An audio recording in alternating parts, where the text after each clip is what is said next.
Jai Shri Krishna. Arjun was in a relationship with the Lord as friend. Of course, there is a gulf of difference between this friendship and the friendship found in the material world. This is transcendental friendship, which cannot be had by everyone. Of course, everyone has a particular relationship with the Lord, and that relationship is evoked by the perfection of devotional service. But in the present status of our life, we have not only forgotten the Supreme Lord, but we have forgotten our eternal relationship with the Lord. Every living being out of many billions and trillions of living beings has a particular relationship with the Lord eternally.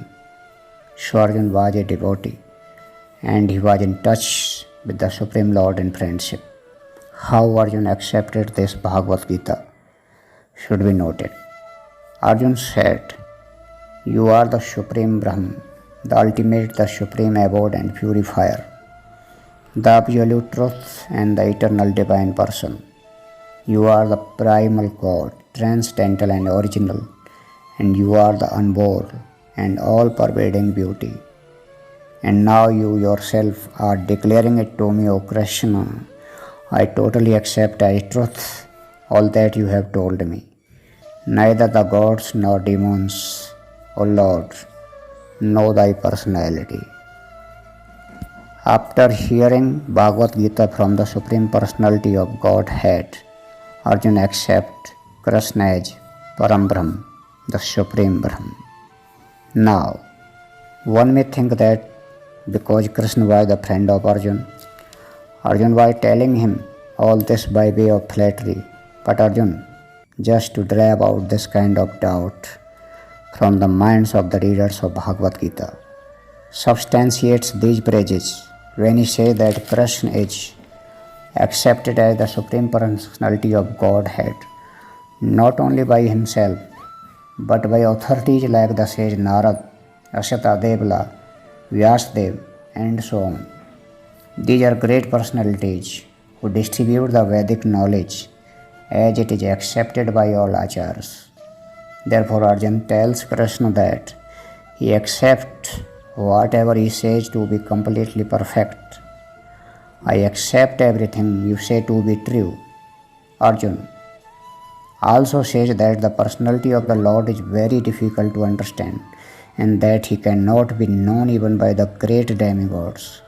This means that the Lord cannot even be known by personalities greater than human beings.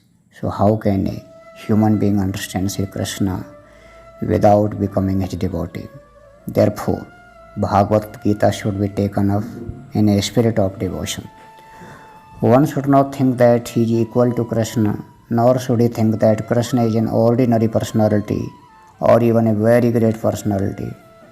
Lord Sri Krishna is the Supreme Personality of Godhead, at least theoretically, according to the statements of Bhagavad Gita or the statements of Arjun, the person who is trying to understand the Bhagavad Gita. We should therefore at least theoretically accept Sri Krishna as the Supreme Personality of Godhead, and with that submissive spirit, we can understand the Bhagavad Gita. Unless one reads the Bhagavad Gita in a submissive spirit, it is very difficult to understand Bhagavad Gita because it is a great mystery. Just what is the Bhagavad Gita? The purpose of Bhagavad Gita is to deliver humankind from the nations of material existence. Every man is in difficulty in so many ways, as Arjuna also was in difficulty in having to fight the battle of Kurukshetra. Arjun surrendered unto Sri Krishna and consequently this Bhagavad Gita was spoken. Not only Arjun, but everyone of us is full of anxieties because of this material existence. Our existence is eternal, but somehow or other we are put into asat. Asat refers to that which does not exist. Out of so many human beings who are suffering, there are a few who are actually inquiring about their position as to what they are, why they are put into this awkward position, and so on. Unless one is awakened to this position of questioning his suffering, unless he realizes that he doesn't want suffering but rather want to make a solution to all sufferings, then one is not to be considered a perfect human being. Humanity begins when this sort of inquiry is awakened in one's mind. Every activity of the human being is to be considered a failure unless he inquires about the nature of the absolute. Therefore, those who begin to question why they are suffering or where they came from and where they shall go after death are proper students for understanding Bhagavad Gita. The sincere students should also have a firm respect for the Supreme Personality of Godhead. Such a student was Arjuna. Being an associate of Lord Krishna, Arjuna was above all ignorance. But Arjuna was put into ignorance on the battlefield of Kurukshetra just to question Lord Krishna about the problems of life so that the Lord could explain them for the benefit of future generations of human beings and chalk out the plan of life. Then man could act accordingly and perfect the mission of human life.